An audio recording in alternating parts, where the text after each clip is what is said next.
The death of 26-year-old medical intern Dr. Alolutso Mazu has ignited a storm of outrage across South Africa as chilling allegations emerge that he was forced to work while critically ill, ultimately collapsing and dying on duty at Prince Mshieni Memorial Hospital in Umlazi, KwaZulu-Natal. Mazwi, who had been diagnosed with diabetes over a year ago, reportedly warned his line manager via text that he was unwell just a week before his death. He wrote, "Good morning, Doc. I'm not feeling well today. Apologies for the inconvenience caused to the team." In response, his line manager allegedly replied coldly, "I expect you to be on duty."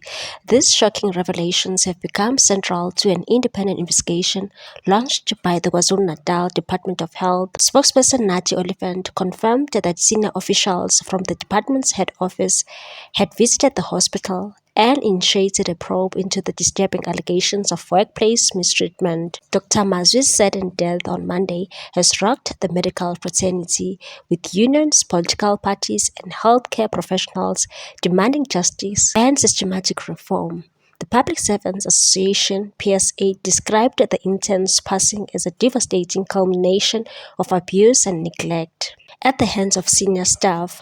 Mazwi's family said his health had been visibly deteriorating in the days leading to his death, and that he was home in Tata over the weekend. He couldn't even drive himself. His mother had to drive him back to KwaZulu-Natal, said his uncle Vumani Mazwi, and that he left his car behind but still went to work. He was under pressure and feared he'd have to repeat his rotation if he stayed home.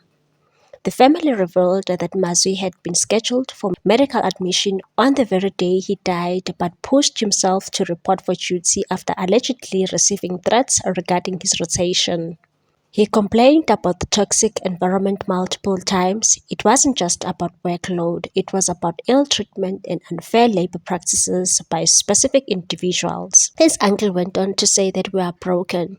We lost a son who had just begun his career after years of sacrifice." A colleague of Mazwi, who asked to remain anonymous, described a distressing culture of exploitation, particularly in the hospital's pediatric ward.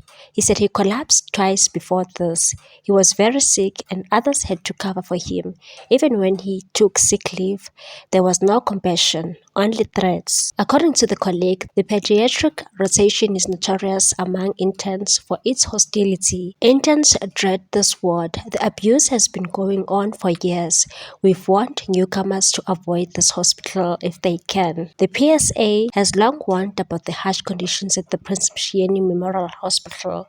Spokesperson Mlungisi Ndlovu accused the department of ignoring repeated alerts about autocratic leadership and inhumane working conditions, and said this young intern died after being allegedly forced to work while critically ill. His suffering was evident, yet nothing was done. We demand the immediate suspension of the implicated consultant and senior managers pending the investigation. Mazwi's death is not just a tragedy, it is a wake-up call for a healthcare system under strain and a culture that continues to prioritize duty over humanity. May his soul rest in peace. What's your take on this one, people? Thanks for watching. Please subscribe for more news.